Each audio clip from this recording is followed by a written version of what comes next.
नमस्कार। हिमालय टेलिभिजनको नियमित कार्यक्रम समय सन्दर्भमा तपाईलाई स्वागत छ। म बमलाल गिरी। सत्तारूढ नेपाल कम्युनिस्ट पार्टी नेकपा राजनीतिक रूपमा विभाजित भइसकेको छ। जतिबेला प्रधानमन्त्री केपी शर्मा ओलीले गत पुस 5 गते प्रतिनिधि सभा विघटन गर्नुभयो, यो सँगै राजनीतिक रूपमा विभाजित भइसकेको नेकपा विरुद्ध अहिले प्रदेशहरूमा त्यसको हलचल भइरहेको छ। त्यसको प्रभाव प्रदेशहरूमा पनि परिरहेको छ। बागमती प्रदेशका मुख्यमन्त्री डोरमणी पौडेल विरुद्ध यसअघि नै अविश्वासको प्रस्ताव दर्ता भइसकेको छ। अनि गत आइतबार मात्र प्रदेश 1 का मुख्यमन्त्री शेरधन राई विरुद्ध पनि अविश्वास प्रस्ताव पेश भइसकेको छ। नेकपा भित्रकै सांसदहरूले त्यो अविश्वासको प्रस्ताव पेश गरेका छन्। तर सरकारी पक्ष अर्थात् शेरधन राई पक्षले भने गत आइतबारको प्रदेश सभा बैठक बहिष्कार गरेको छ। विधि र प्रक्रिया मिचेर ल्याइएको भन्दै सरकारी पक्ष प्रदेश सभा बैठकमा सहभागी भएको छैन र आगामी बैठकहरूमा पनि सहभागी नहुने बताइरहेको छ। यस्तो अवस्थामा आफ्नो सरकार जोगाउनको लागि अथवा आफ्नो पक्षमा बहुमत ल्याउनको लागि प्रदेशका मुख्यमन्त्री शेरधन राईले के प्रयास गरिरहनु भएको छ? अबको राजनीति कसरी अगाडि बढिरहेको छ? शेरधन राई मुख्यमन्त्री भइसकेपछि प्रदेशमा गरिरहेका राम्रा र नराम्रा कामहरू के हुन्? यिनै विषय केलाउने प्रयास गरिएको छ आजको समय सन्दर्भमा। त्यसका लागि हाम्रा विराटनगर सहकर्मी ध्रुव भट्टराईले प्रदेश 1 का मुख्यमन्त्री शेरधन राईसँग कुराकानी गर्नुभएको छ। वैधानिक प्रश्नहरू हामीले उठाएका छौँ। खास गरेर चाहिँ अविश्वासको प्रस्तावको सन्दर्भमा हामीले उठाएको वैधानिक प्रश्नहरू के हो भन्दा हामी संसदीय अभ्यास संसदीय प्रणाली अन्तर्गत नै हामी छौँ। त्यसो हुँदाखेरि संसदीय अभ्यासमा दलीय व्यवस्था र प्रणालीमा दलका विधानहरू चाहिँ प्रमुख हुन्छन्। दलको निर्णयले नै टिकट उपलब्ध हुन्छ, उम्मेदवारीको फिक्स हुन्छ, चुनाव चिन्ह चाहिँ दलले प्राप्त गर्छ र त्यही चुनाव चिन्हबाट चाहिँ निर्वाचनमा उम्मेदवार बनेर चाहिँ सदस्यहरूले जित्नुहुन्छ। त्यसो हुन बित्तिकै चाहिँ दलको लगामभित्र अनिवार्य बस्नुपर्छ दलका सदस्यहरूले। यो वैधानिक व्यवस्थालाई कुल्चिएर नेपाल कम्युनिस्ट पार्टी नेकपाको संसदीय दलको जो पारित विधान हो, हामी सबैले पारित गरेको विधान हो, त्यो विधान विपरीत ढङ्गबाट चाहिँ उहाँहरू प्रस्ताव लिएर संसद सचिवालयमा पुग्नुभयो। गम्भीरतापूर्वक चाहिँ त्यो कुराले मेरो ध्यानकर्षण भयो। दलको नेताको हैसियतमा त्यो ध्यानकर्षण भइसकेपछि इमिडिएट 24 घण्टाभित्रमा चाहिँ स्पष्टीकरण दिनको निम्ति र त्यो प्रस्ताव जो रीत नपुगेको प्रस्ताव, विधान विपरीत ढङ्गबाट गएको प्रस्ताव थियो, त्यो प्रस्ताव चाहिँ फिर्ता गर्न हामीले निर्देशन गऱ्यौँ। तर उहाँहरूले स्पष्टीकरण पनि बुझाउनु भएन र उहाँहरूले चाहिँ प्रस्ताव फिर्ता पनि लिनु भएन।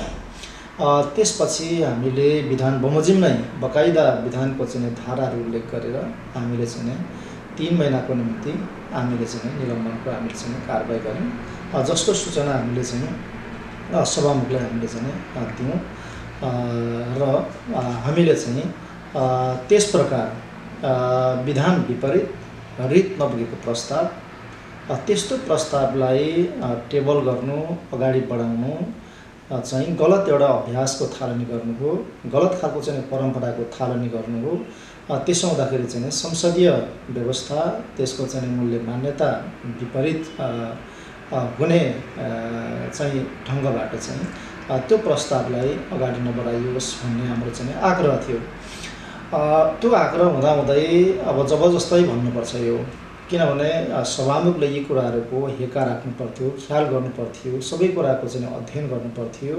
तर उहाँले चाहिँ अब संविधान र प्रदेश सभाको नियमावलीले दलको विधान चाहिँ थाहा पाउँदैन, बुझ्दैन भन्ने एकदमै कुतर्क उहाँले चाहिँ प्रस्तुत गर्नु हो र वास्तवमा चाहिँ उहाँ दबावमा पनि सायद पर्नुभयो, त्यसलाई ठेक्न सक्नु भएन। उहाँका के अब समस्याहरू थिए, प्रब्लमहरू भित्र, त्यो हामीलाई थाहा हुने कुरा भएन। हामीले तर उठान गरेका यी गम्भीर मतलब चाहिँ प्रश्नहरूको निरूपण नगरिकन, एउटा अन्डरस्ट्यान्डिङ नगरिकन जबरजस्त मतलब चाहिँ अगाडि बढ्नु भएको अवस्था छ। हामी त्यो मतलब प्रक्रियामा सामेल छैनौँ। अब सभामुखले यो विषयलाई अगाडि बढाइसकेपछि एउटा प्रक्रियाबाट यो टुङ्गिन्छ। त्यसो हुँदाखेरि चाहिँ अब यसलाई रोक्ने अब यसलाई छेक्ने भन्ने मतलब चाहिँ प्रश्न रहेन। हामी त्यसो गर्दैनौँ, किनभने प्रदेश सभामा हामी त्यस्ता खालका चाहिँ क्रियाकलापहरू गतिविधिहरू हामी चाहिँ गर्दैनौँ। तर हाम्रो स्पष्ट मत अन्तिम समयसम्म हाम्रो रहन्छ र यो मतलब चाहिँ कुरालाई हामी उठान गर्छौँ। हाम्रो मत त्यही हिसाबले चाहिँ प्रकट हुन्छ। तर चाहिँ उहाँले प्रक्रिया अगाडि बढाउनु भएको हुनाले अब यो प्रक्रियाबाट यो अविश्वासको प्रस्ताव को चाहिँ टुङ्गो लाग्छ। जस्तै अब कसरी टुङ्गिन्छ त? जस्तै तपाईँहरूले चाहिँ अब सहभागिता नभएको अवस्थामा चाहिँ अब टेबल भएको अवस्था छ, अब यो अगाडि कसरी बढ्छ त? तपाईँहरूको भूमिका के रहन्छ अब? अब हाम्रो प्रश्न यथावत हुन्छ, हाम्रो अडान यथावत हुन्छ। अब सभामुखले अब कसरी यसलाई अगाडि बढाउनुहुन्छ?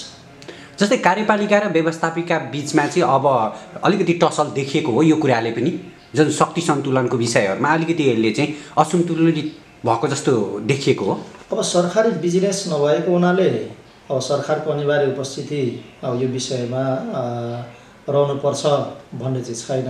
तर सामान्यतया चाहिँ अहिलेसम्मको चाहिँ अभ्यासमा सरकारको उपस्थिति बेगर प्रदेश सभाको कुनै पनि मतलब चाहिँ बैठकहरू सञ्चालन हुन सक्ने खालको चाहिँ हाम्रो परम्परा छ, प्रचलित त्यो अभ्यास छ। यो अभ्यासलाई तोड्ने काम सभामुखले चाहिँ गर्नुभएको छ। त्यसो हुँदाखेरि चाहिँ अब उहाँले यो प्रक्रियालाई कसरी अगाडि बढाउनुहुन्छ, कसरी टुङ्ग्याउनुहुन्छ, अब यो उहाँले सोच्ने कुरा हो। अब हामीले त गम्भीर प्रश्न हामीले उठाइ नै सक्यौँ।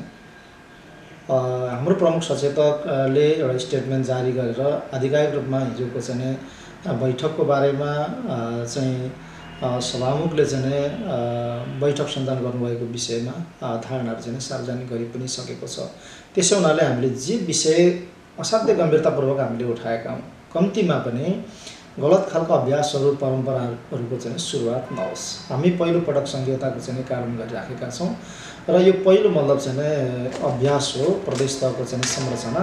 त्यसो हुँदाखेरि चाहिँ यो संरचनाबाट यो प्रदेश सभाबाट गलत खालका चाहिँ अभ्यासहरू चाहिँ को सुरु गर्नु हुँदैन भन्ने कुरा हामीले राखेका हौँ। तर जबरजस्त अब यो विषयलाई अगाडि बढाइएको हुनाले स्वाभाविक रूपमा एउटा प्रक्रियाबाट यो टुङ्गिन्छ नै।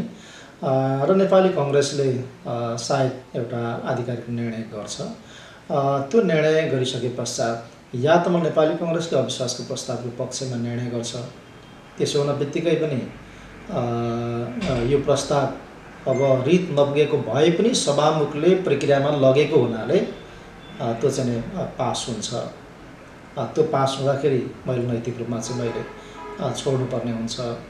अब नेपाली कङ्ग्रेसले चाहिँ अविश्वासको प्रस्तावको विपक्षमा उभिने निर्णय पनि गर्न सक्छ। त्यसो हुँदाखेरि स्वाभाविक रूपमा चाहिँ अविश्वासको प्रस्ताव फेल हुन्छ र हामी अगाडि बढ्छौँ, मेरो नेतृत्वको सरकार अगाडि बढ्छ। त्यसपछि नेपाली कङ्ग्रेस चाहिँ नो भोटको अवस्थामा पनि बस्न सक्छ, उनले यता वा उता मतदान नगर्ने निर्णय पनि गर्न सक्छ। त्यसो हुन बित्तिकै पनि यो प्रस्ताव चाहिँ फेल हुन्छ। फेल हुन बित्तिकै त्यसपछि फेरि हामी चाहिँ अगाडि चाहिँ बढ्छौँ। त्यसपछि नेपाली कङ्ग्रेस लगायत अन्य दलहरूसँग चाहिँ कुराकानी हुन्छ र नयाँ मतलब चाहिँ समीकरण बनाउनै पर्ने हुन्छ। किनभने त्यो मतलब चाहिँ नयाँ समीकरण नबनाइकन अन्य दलहरूसँग नमिलिकन अब नयाँ मतलब चाहिँ सरकार कन्टिन्यू हुने वा नयाँ बन्ने खालको चाहिँ अवस्था छैन।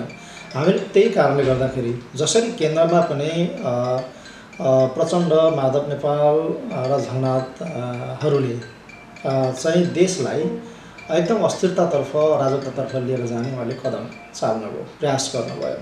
त्यो भनेको चाहिँ 2/3 नजिकको बहुमतको चाहिँ सरकारलाई ढालेर त्यसपछि फेरि मिलिजुलीको चाहिँ समीकरणको चाहिँ खेल गरेर 6 महिने, 9 महिने, 15 महिने, 18 महिने सरकार चाहिँ बनाउने र ढाल्ने खेलमा मुलुकलाई लिएर जाने प्रयास उहाँले गर्नुभयो। हो त्यो प्रयासलाई चाहिँ विफल तुल्याउनको निम्ति फेरि पनि मतलब ताजा जनादेशमा गएर कम्तीमा पनि स्थिर खालको, बलियो खालको र गतिलो मतलब सरकार जनताहरूले चाहिँ निर्वाचित गर्नुपर्छ। ताजा जनादेशबाट त्यो मतलब चाहिँ परिणाम आउनुपर्छ र स्थिरताको, स्थायित्वको, विकासको, समृद्धिको यात्रा चाहिँ अवरुद्ध हुनुहुन्न भन्ने हिसाबबाट प्रधानमन्त्रीले यो कदम चाल्नुभयो। अब ठ्याक्कै प्रदेशमा पनि यति बलियो मतलब चाहिँ आफ्नो सरकार थियो। अब केन्द्रको छुट्टै यो, किनभने अलग्गै संरचना हो प्रदेश तहको संरचना। तर यो संरचनालाई पनि अब अस्थिरतातर्फ लिएर जाने, अराजकतातर्फ लिएर जाने र फेरि अब हेर्नु न, अब मिलिजुली सरकार बनाउनु पर्ने, अब यो मलाई लाग्छ कि एकदमै फोहोरी खेल अरू अब प्रदेशमा पनि सुरु गर्ने र गराउने हिसाबबाट चाहिँ उहाँहरू अगाडि बढ्नु हो। त्यो स्थिति चाहिँ सृजना हुँदैछ। त्यसो हुँदाखेरि चाहिँ नेपाली कङ्ग्रेसले लिने निर्णयका आधारमा चाहिँ अब कसरी अगाडि बढ्छ, सरकार मतलब चाहिँ यथावत रहन्छ अथवा नयाँ सरकार बन्छ वा मतलब चाहिँ कसरी जान्छ भन्ने कुरा चाहिँ नेपाली कङ्ग्रेसको चाहिँ निर्णयमा भर पर्छ। आगामी प्रदेशसभाको बैठक चाहिँ तय भएको छ, त्यसमा चाहिँ सरकार पक्षको उपस्थिति रहन्छ कि रहँदैन त अबको प्रक्रियामा चाहिँ? हामी यो प्रक्रियामा सहभागी हुँदैनौँ, किनभने विधान विपरीत ढङ्गबाट चाहिँ पेस भएको एजेन्डामा हामी मत मतलब चाहिँ त्यहाँ प्रकट गर्न सक्दैनौँ। हामी हाम्रो मत यथावत रूपमा हामीले जे प्रश्न उठाएको छ त्यो प्रश्न हामी उठाउँछौँ, राख्छौँ, जे हाम्रो अडालो त्यो हामी राख्छौँ। तर त्यो प्रक्रियामा सामेल भएर उभिएर हामी यता वा उता त्यो निर्णय प्रक्रियामा हामी सामेल हुँदैनौँ। हामी नो भोटको पोजिसनमा बस्छौँ। हामी त्यसो भने त अब अगाडि जाने प्रक्रियामा चाहिँ सरकार पक्षको सहभागिता नभएपछि त त्यो वैधानिक पाटोबाट त अगाडि जान सकेन। कुनै पनि प्रक्रियामा त निर्णयमा टुङ्गोमा पुग्न नसक्ला नि त।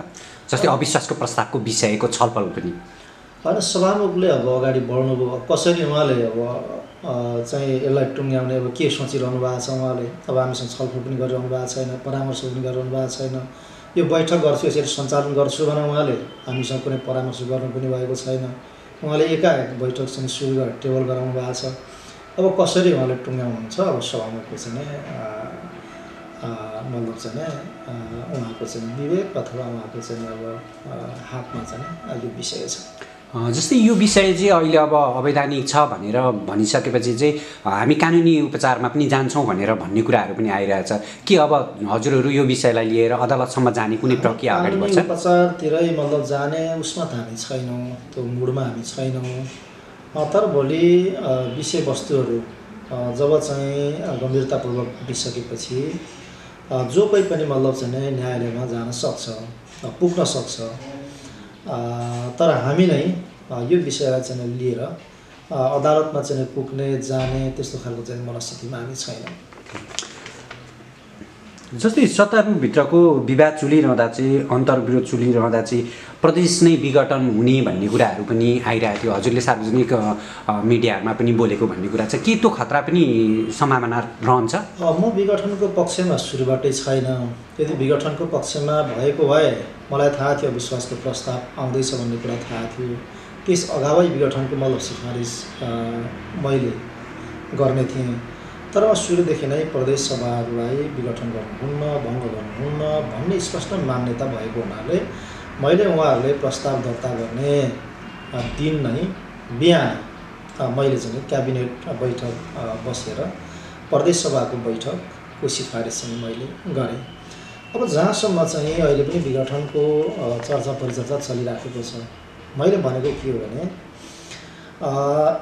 जबरजस्त ढङ्गबाट यो प्रदेश मतलब चाहिँ संरचनालाई आक्रमण गर्ने काम हुन्छ भने मनपरी ढङ्गबाट विधि विधान मिचेर संविधान कानुन कुल्चिएर जे मन लाग्यो त्यो गर्ने हिसाबबाट भाडभैलो मचाएर गलत हरकतहरूका साथमा जाने प्रयासहरू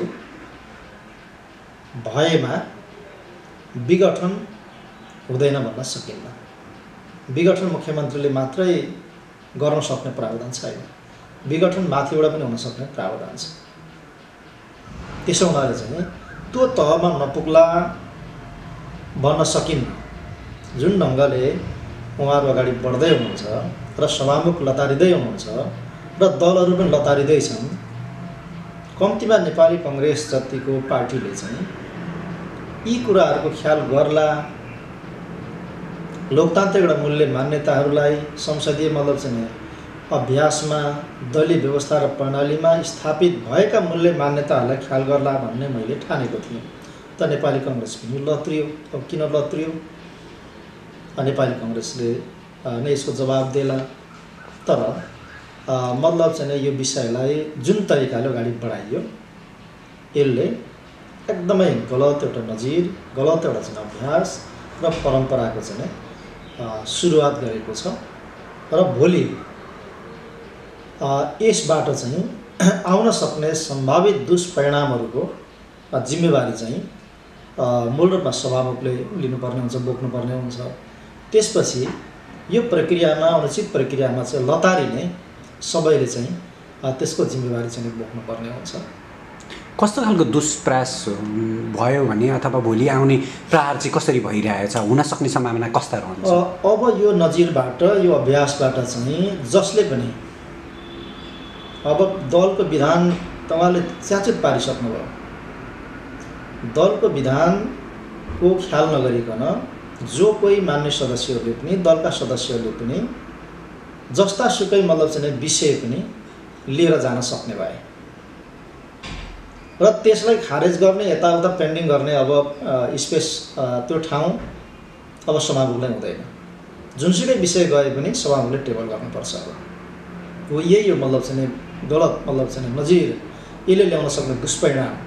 भोलि जुनसुकै विषय जसले पनि, जतिजनाले पनि मतलब चाहिँ बोकेर दर्ता गर्न सक्ने भए अनि त्यो प्रस्तावलाई सभामुखले डस्टबिनमा हाल्न अब पाउँदैनन्।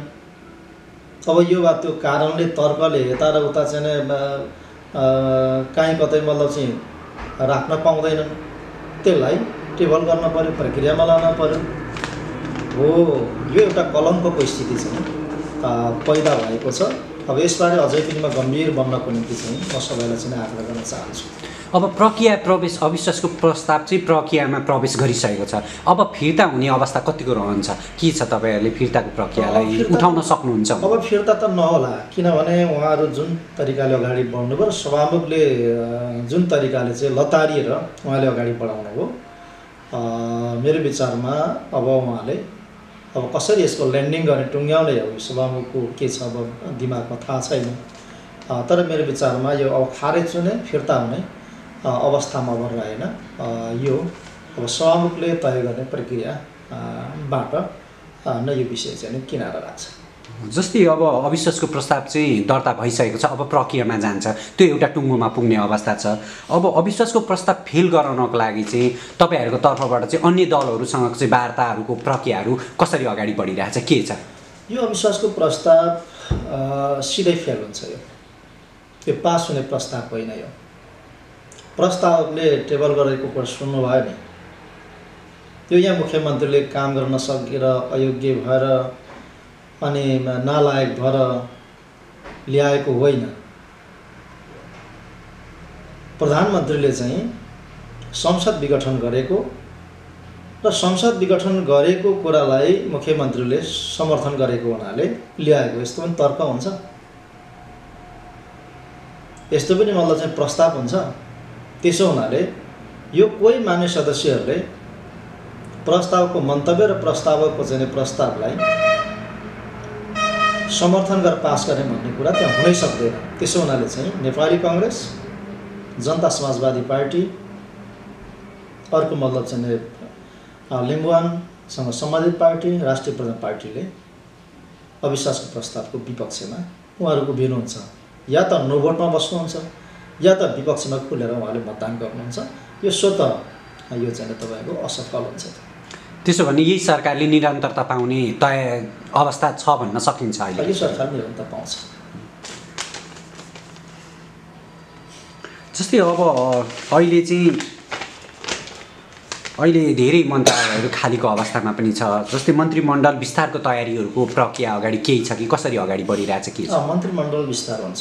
हामी अब केही दिनमा चाहिँ अब मन्त्रीहरूको चाहिँ नियुक्ति हुन्छ। हामी अब किन यो एउटा विश्वासको यो जुन प्रस्ताव प्रक्रियामा लगिएको छ, अब यसले पनि छिटै एउटा चाहिँ यो टुङ्गोमा पुग्छ। त्यसो हुन बित्तिकै अब अरू दलहरूसँग पनि अब मिलेर हामीले चाहिँ सरकार चाहिँ विस्तार गर्नुपर्ने हुन्छ। हामी छलफल गर्छौँ र अब धेरै समय चाहिँ मन्त्रालय खाली रहँदैन। यो अविश्वासको प्रस्ताव टुङ्गोमा पुगिसकेपछि सरकार विस्तारको प्रक्रिया अगाडि बढ्छ? त्योभन्दा अगाडि पनि हुनसक्छ। अन्य दलहरूको साथ लिएर नै सरकार विस्तारको प्रक्रिया अगाडि जाने हो? दलहरूसँग हामी छलफल गरेरै गर्छौँ हामी।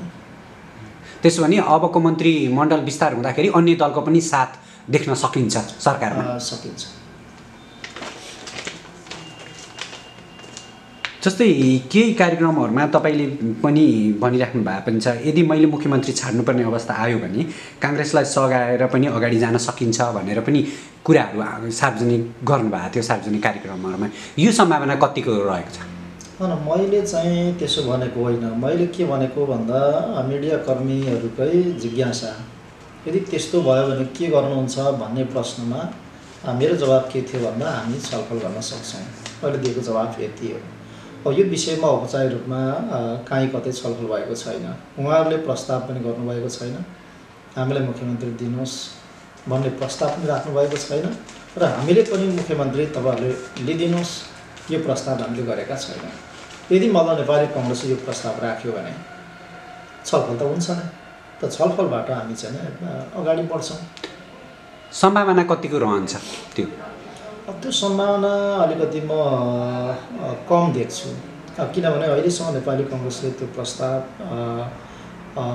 नगरेको हुनाले त्यो मल्लमगुडमा त्यो मनस्थितिमा चाहिँ त्यो आग्रहमा उहाँहरू हुनुहुन्छ जस्तो मलाई लाग्दैन। जस्तै अब सङ्घीयताको एउटा मुटुको रूपमा प्रदेशलाई लिइन्छ, प्रदेश संरचनालाई। यो पछिल्लो घटनाक्रमले चाहिँ प्रदेशको संरचना चाहिँ असुरक्षित बन्दै गएको महसुस पनि गरिएको छ। वास्तवमा यो माथिको प्रहारलाई कसरी हेरिरहनु भएको छ तपाईँले? वास्तवमै संविधान सभाबाट जारी भएको संविधान र हामीले आत्मसात गरेको नयाँ प्रणालीमाथिकै यो नाङ्गो प्रहार हो। किन भन्दा राष्ट्रिय आवश्यकताको जगमा जनताहरूको मतलब चाहिँ आकाङ्क्षा, भावना र मागको जगमा निर्वाचनको बखतमा हामीले जे अपिलिङ गऱ्यौँ र हामीले जुन गठबन्धन हामीले बनायौँ र हामीले गरेको अपिलिङलाई जनताहरूले जसरी अनुमोदन गर्नुभयो त्यो संविधान र संहिताको कार्यान्वयनको निम्ति थियो। त्यो म्यान्डेट, त्यही म्यान्डेटका आधारमा केपी शर्मा ओलीले सरकारको नेतृत्व गर्नुभयो। सरकार लोकप्रिय ढङ्गले केन्द्रमा पनि र प्रदेशमा पनि हामीले राम्रा कामहरूका साथमा समृद्ध नेपाल र सुखी नेपालको राष्ट्रिय आकाङ्क्षामा तीनटै तहका सरकारहरू आबद्ध भएर आपसमा सहकार्य गरेर समन्वय गरेर काम गरिरहेका थिए। जनतामा व्यापक चाहिँ उत्साह छाइरहेको चाहिँ अवस्था, विकासको चाहिँ राष्ट्रिय लहर सिर्जना भएको, जताततै पहिलो पटक जनताले चाहिँ विकास आफ्नो आँखा अगाडि धम्माधम, आज शिलान्यास, 6 महिनापछि 1 वर्षपछि उद्घाटन, यो हिसाबले चाहिँ कामहरू भइराखेको चाहिँ अवस्थामा विकास र समृद्धिको यो फराकिलो यात्रामा पनि अवरोध सिर्जना गर्ने, स्थायी शान्ति राजनीतिक स्थायित्वको र सुशासनको चाहनामा पनि कुठाराघात गर्ने अनि सङ्घीयतालाई कमजोर बनाउने, यतिसम्म कि राष्ट्र अध्यक्षलाई पनि महाअभियोग लगाएर हटाउने, प्रधानमन्त्रीलाई पनि हटाउने अविश्वासको प्रस्ताव मार्फत अनि पार्टीको प्रथम अध्यक्षलाई पनि अध्यक्ष पदबाट हटाउने अनि मुख्यमन्त्रीहरूलाई पनि हटाउने ग्रान्ड डिजाइनबाट चाहिँ उहाँहरू अगाडि बढ्नुभयो। हो, यो ग्रान्ड डिजाइन थाहा पाएपछि नै त्यो डिजाइनबाट, त्यो आक्रमणबाट कम्तीमा केन्द्रलाई बचाउनको निम्ति प्रधानमन्त्रीले चाहिँ ताजा जनादेशका निम्ति चाहिँ कदम चाल्नुभयो, लोकतान्त्रिक एउटा कदम चाल्नुभयो, एकदम अग्रगामी कदम हो यो।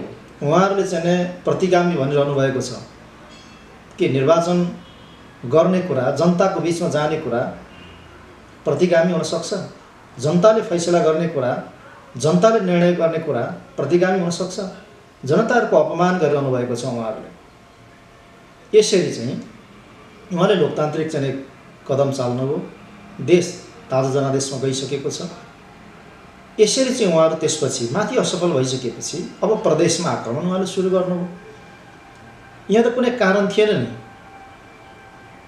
कुनै केही कारण थिएन, किन हामीले नराम्रो गरेकै छैनौँ। जति सकेका छौँ यो 3 वर्षमा हामीले राम्रा कामहरू गरेका छौँ। हामीले गरेका मुख्य कामहरूलाई हामीले 232 बुँदामा चाहिँ लिपिबद्ध गरेर एउटा गोजी पुस्तिकाको रूपमा हामीले सार्वजनिक गरेर हामीले बाँडी पनि सकेका छौँ। जताततै हाई छ। तर माथिको कुरा बोकेर सिधै मतलब प्रदेश तह जो चाहिँ संहिताको मुटु हो, तपाईँले भने जस्तै मुटुमा प्रहार गर्ने हिसाबले उहाँहरू आउनु हो। भन्न बित्तिकै उहाँहरूको चाहना के हो त भन्दा संहितालाई ध्वस्त बनाउने, कमजोर बनाउने, मुटुमै प्रहार गर्ने। अनि यसको परिणाम के हुन्छ? अविश्वासको प्रस्ताव पास भयो भने के हुन्छ भन्दा त अस्थिरता र मतलब चाहिँ अराजकता बाहेक त केही पनि उपलब्धि छैन। अब मिलिजुलीमा जानुपर्ने हो, पुरै अब चाहिँ किनबेचमा जानु पर्यो। 6 महिनामा अब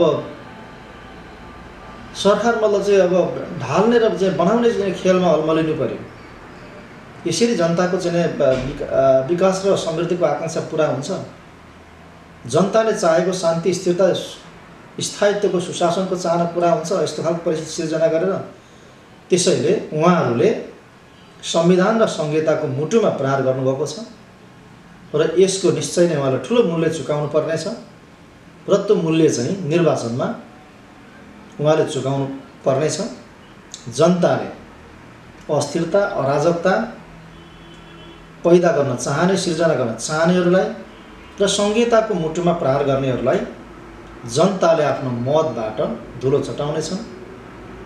देशैभरि 0 सिटमा जनताले राख्नेछन् र फेरि पनि जनताहरूको मत चाहिँ शान्ति, स्थिरता, सुशासन, विकास र समृद्धिको पक्षमा मत खस्नेछ र देशमा फेरि बलियो र स्थिर सरकार बन्नेछ र मुलुक तीव्र गतिमा विकासको यात्रामा अगाडि बढ्नेछ। अन्तिममा जस्तै अब अविश्वासको मत लिनुपर्ने अविश्वासको प्रस्ताव पेश भइसकेको छ, प्रक्रियामा अगाडि बढिसकेको छ। अब त्यसका लागि अब नेकपाई भित्रको जो यतापट्टि ओली पक्षको भनिएको सरकार पक्षको चाहिँ अब प्रदेश माननीयहरू पनि फर्किने क्रम पनि सुरु भइसकेको छ। बहुमत पुर्याउनको लागि त दुवै पक्षमा नपुगे पनि बहुसङ्ख्यक सदस्यहरू बनाउने क्रममा चाहिँ फर्किने क्रम चाहिँ कस्तो रहेको छ, कसरी अगाडि बढिराख्नु भएको छ छलफल र प्रक्रिया? अब 6 जना मान्य सदस्यहरूले आफ्नो हस्ताक्षर फिर्ता लिइसक्नुभयो। त्यो सार्वजनिक भइ नै सकेको छ। अरू अझ धेरै मान्य सदस्यहरूले फिर्ता लिनुहुन्छ हस्ताक्षर। केही दिनमा तपाईँले थाहा पाउनु। सङ्ख्यात्मक रूपमा कति तपाईँहरूसँग चाहिँ सङ्ख्या रहन्छ भन्ने यकिन गर्नुभएको छ अहिलेसम्म? हामीसँग बहुमत सदस्यहरू रहनुहुन्छ, यसमा कुनै दुविधा छैन। किनभने अब एकपछि अर्को जति दिन बित्दै जाँदैछ त्यति मतलब चाहिँ उहाँहरूभित्रको मतलब सक्कली उहाँहरूका चाहिँ अनुहारहरू उदाङ्गिँदै गइराखेको छ र मान्छेले कुरा मतलब बुझ्दै भ्रमबाट मुक्त हुँदै फर्किने क्रम चाहिँ जारी छ र एकदम राम्रो मतलब चाहिँ मेजोरिटी मेरो नेतृत्वमा कायम हुन्छ। बहुमतका लागि 47 मत आवश्यक पर्ने भए पनि जस्तै हजुरहरूको पक्षमा चाहिँ यताको पक्षमा चाहिँ कति जति मत चाहिँ रहने अवस्था देख्नु भएको छ, तपाईँहरूको आङ्कलन के छ? मैले भने बहुमत सदस्यहरू भनेको छ एकदम सुविधाजनक बहुमत दलभित्रको चाहिँ हकमा। अब 47 दलमा चाहिँ पुग्छ मैले यो भन्न खोजेको छैन, किनभने हामी अरू दलसँगै हामी मिल्नुपर्ने हुन्छ। किन 47 त कम्तीमा चाहियो सरकार मतलब बनाउनको निम्ति, हाउसको चाहिँ विश्वास लिनको निम्ति। त्यसो हुँदाखेरि चाहिँ हामी नेपाली कङ्ग्रेस लगायतका दलहरूसँग मिलेर अगाडि बढ्छौँ, तर दलभित्र चाहिँ सुविधाजनक बहुमत मसँग हुन्छ। त्यो हिसाबले चाहिँ नेतृत्व चाहिँ मैले गर्छु। अन्तिममा जस्तै प्रदेश सरकारमा कोषमा चाहिँ बजेट अभाव हुँदा केही विकास निर्माणका जो महत्त्वकाङ्क्षी विकास निर्माण पनि प्रभावित भएको अवस्था छ। यसलाई चाहिँ कसरी, यो समस्यालाई चाहिँ हल गर्नको लागि बजेट व्यवस्थापनको प्रक्रियालाई चाहिँ सरकारले कसरी व्यवस्थापन गरिरहेछ? दुईवटा कारणले हामी यो आर्थिक वर्षमा अलिकति चाहिँ आर्थिक क्राइसिसमा छौँ। एउटा कोभिड-19 का कारणले बजेटको मतलब चाहिँ ठुलो एउटा मतलब खर्च चाहिँ कोभिडतर्फ भयो। अनि स्रोतहरू राजस्व भने जस्तो सङ्कलन हुन सकेन। केन्द्रबाट आउनुपर्ने अनुदानहरू पनि घटेर आयो। एउटा यो कारणले। अर्को चाहिँ बजेट बनाउँदाखेरि हाम्रा तत्कालीन मतलब चाहिँ आर्थिक मामिला मन्त्रालय सम्हालेका मित्रले जुन अनुमानमा बजेट मतलब चाहिँ बनाउने काम उहाँले गर्नुभयो ती अनुमानहरू सबै फेल खाए। त्यसो हुँदा अलिकति खुम्चेर हामीले काम गर्नु परेको चाहिँ अवस्था छ। तर हामी यही मतलब चाहिँ आर्थिक वर्षबाट वित्तीय अनुशासनलाई 100% पालना गर्दै र गराउँदै विगतमा हुन खोजेका र भएका सबै व्यतिथिहरूलाई चाहिँ सच्याएर त्यस्ता मतलब व्यतिथिहरू हुन नदिने ग्यारेन्टी र सुनिश्चितताका साथमा यस वर्षको मतलब बजेट अलिकति संशोधन गरेर हामीले कार्यान्वयन गर्नु परेको छ। अब बजेट कार्यान्वयनको सिलसिलामा कतिपय नयाँ योजना आयोजनाहरू जसलाई हामीले अगाडि बढाउने भनेका थियौँ ती आयोजनाहरू सबै अगाडि बढ्न सक्ने अवस्थामा छैनन्। तर हामीले बहुवर्षीय आयोजनाहरू र प्रदेशले उहाँ हुनुहुन्थ्यो प्रदेश 1 का मुख्यमन्त्री शेरधन राई। हिमालय टेलिभिजनका लागि हाम्रा विराटनगर सहकर्मी ध्रुव भट्टराईसँग कुराकानी गर्दै। नेकपा भित्रको विवाद हतासुल्ल हुँदै गर्दा प्रदेश 1 का मुख्यमन्त्री राई विरुद्ध पनि अविश्वासको प्रस्ताव दर्ता भएको छ गत आइतबार। अब उहाँले यो अविश्वासको प्रस्ताव कसरी सामना गर्नुहुन्छ र अबको नेकपाको राजनीति कसरी अगाडि बढ्छ यिन विषयमा केन्द्रित रहेर कुराकानी गर्दै हुनुहुन्थ्यो ध्रुव भट्टराईले। यसका साथै आजका लागि समय सन्दर्भको समय सकिन लागेको छ। भोलि फेरि आउनेछौँ। नमस्कार।